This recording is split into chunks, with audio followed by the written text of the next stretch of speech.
Hola, hola. Bienvenidos a este espacio donde hablamos de cosas que todos sentimos, pero nadie se atreve a confesar en la sobremesa. Hoy vamos a hablar de ese cansancio que ni el café más cargado ni la siesta de domingo pueden arreglar.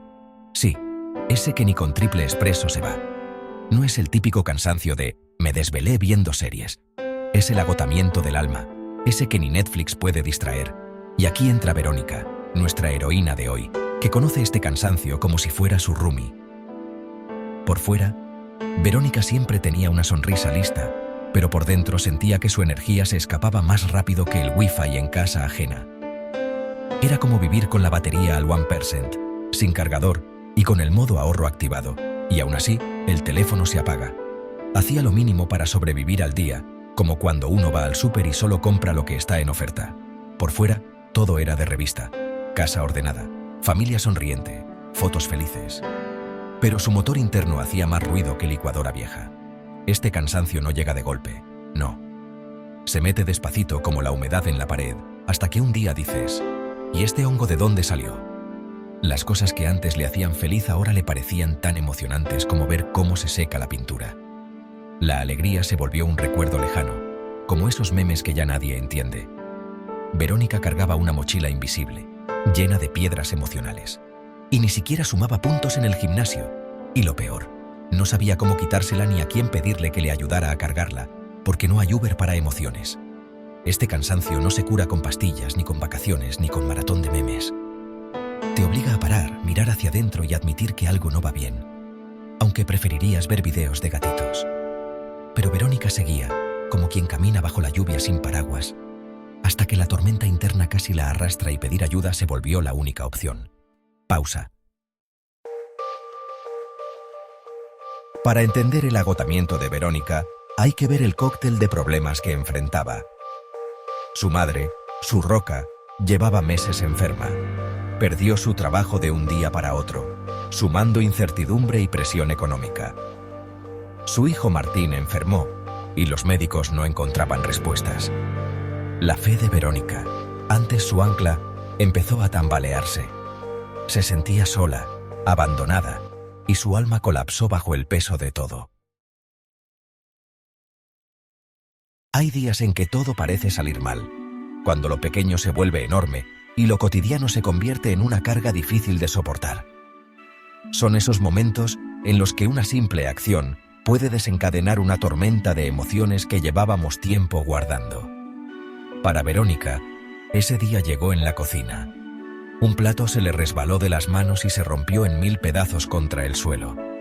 Al ver los trozos esparcidos, sintió que algo dentro de ella también se rompía, como si cada fragmento reflejara una parte de su propio dolor.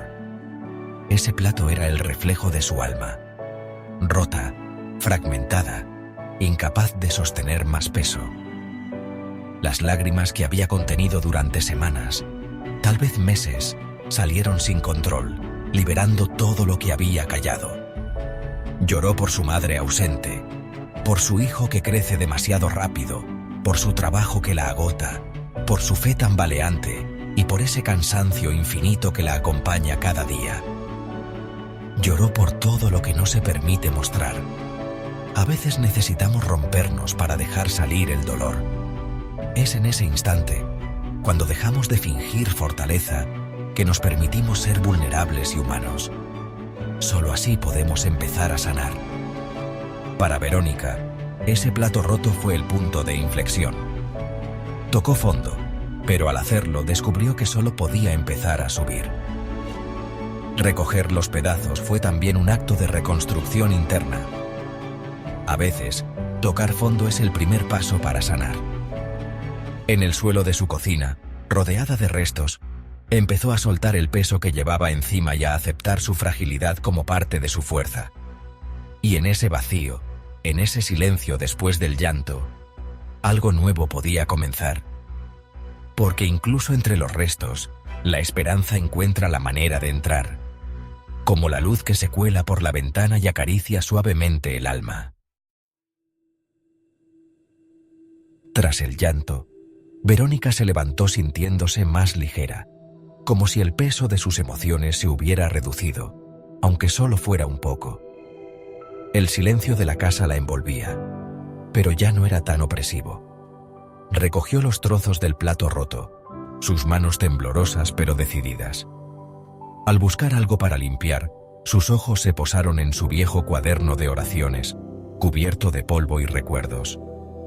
No lo abría desde hacía meses, quizá porque temía enfrentar lo que había escrito, o porque sentía que ya no tenía sentido. Lo tomó entre sus manos y casi sin esperanza, abrió la Biblia al azar, buscando una señal, una palabra que le diera consuelo en medio de su tormenta. Leyó: «No temas, porque yo estoy contigo, siempre te ayudaré». Esas palabras parecían escritas solo para ella en ese momento. Esas palabras fueron un bálsamo inesperado, como si alguien la abrazara en silencio, devolviéndole un poco de paz. No hubo milagros ni coros celestiales, solo una pequeña llama de esperanza encendiéndose en su interior, suficiente para seguir adelante un día más. Por primera vez en mucho tiempo, sintió que tal vez no estaba sola, que alguien o algo la acompañaba en su dolor. Con manos temblorosas escribió en su cuaderno: «Ayúdame, no puedo más». Era la confesión más honesta que había hecho en mucho tiempo. Fue un esos honesto, lanzado al universo, una súplica silenciosa que llevaba mucho tiempo guardando. No esperaba respuesta, pero escribirlo fue un alivio, como si al ponerlo en palabras, el dolor se hiciera más llevadero. A veces, pedir ayuda es el primer paso para recibirla. Reconocer la necesidad es un acto de valentía, aunque parezca pequeño. En ese gesto sencillo, empezó a abrirse una puerta, dejando entrar un rayo de luz donde antes solo había oscuridad. Y aunque no lo sabía, su petición ya estaba en camino. A veces, la esperanza llega de formas inesperadas, y solo hace falta un pequeño paso para que todo empiece a cambiar. Cuando lanzas un SOS, la respuesta rara vez es un milagro visible. La ayuda suele llegar en forma de personas y pequeños gestos. Mientras Verónica se aferraba a su esperanza, su amiga Laura pensaba en ella. Laura, preocupada, contactó una fundación que ayudaba a familias como la de Verónica. Sin decírselo, empezó a mover hilos. Al mismo tiempo, en la iglesia, el pastor oraba por Verónica y su familia. Una red invisible de apoyo comenzaba a formarse. A menudo creemos estar solos, pero hay quienes piensan en nosotros y actúan. Verónica aún no lo sabía, pero su SOS había sido recibido. Y la ayuda, silenciosa, ya estaba en camino. Los días siguientes no fueron perfectos, pero algo empezó a cambiar. Pequeños milagros comenzaron a suceder. Laura llamó. Había conseguido una cita con un especialista para Martín. No era la solución total, pero era una puerta abierta. Luego, el hospital avisó que su madre había mejorado un poco. Un respiro en medio de la batalla. Después, una oferta de trabajo inesperada apareció en su correo. No era ideal, pero era suficiente para empezar de nuevo. Verónica fue a la entrevista y la contrataron. Estos eventos, juntos, formaban un patrón de esperanza. La ayuda no siempre llega como un gran milagro, sino en pequeños gestos cotidianos. Son las luces en el túnel que te animan a seguir. Verónica empezó a ver que no estaba sola en su lucha, y cada pequeño milagro la acercaba más a la salida. Lo más importante no era solo que los problemas de Verónica se resolvieran poco a poco. El verdadero cambio estaba en su interior.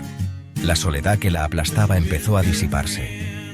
Sus problemas seguían, pero ya no se sentía sola en el barco. Descubrió que la ayuda llegaba a través de personas comunes, una amiga, una enfermera, una jefa amable. Entendió que Dios, o el universo, actúa a través de manos humanas. Su fe regresó, no como antes, sino más madura y real.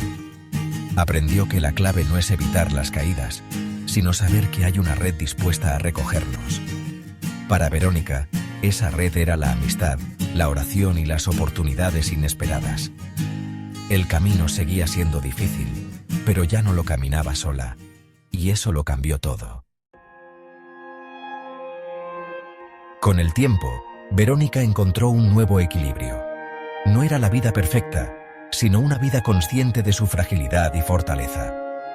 Aprendió que la esperanza no es la certeza de que todo saldrá bien, sino la fuerza para seguir adelante. Los problemas no desaparecieron, pero su actitud cambió. Ahora veía los desafíos como oportunidades para crecer y confiar. Su cuaderno de oraciones se llenó de gratitud por los pequeños milagros. Descubrió que la felicidad está en encontrar alegría en medio de las dificultades. Su fe se volvió una compañera silenciosa. La historia de Verónica sigue, como la nuestra, pero ahora camina con una luz diferente. Porque la esperanza es un camino, no un final feliz. Si hoy te sientes como Verónica, con el alma cansada y rota, recuerda, no estás solo. Este sentimiento es humano.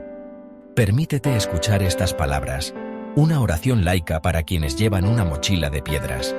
Que encuentres un momento de tregua y una buena noticia inesperada. Que un gesto amable te recuerde la bondad del mundo. Que puedas llorar sin vergüenza y pedir ayuda cuando lo necesites. Que sientas una red invisible sosteniéndote. Que la esperanza se encienda en tu oscuridad y te guíe paso a paso. Tocar fondo no es el final, sino el principio de la subida. Que tus cicatrices cuenten tu historia de valentía. Mucha fuerza y buenas noches.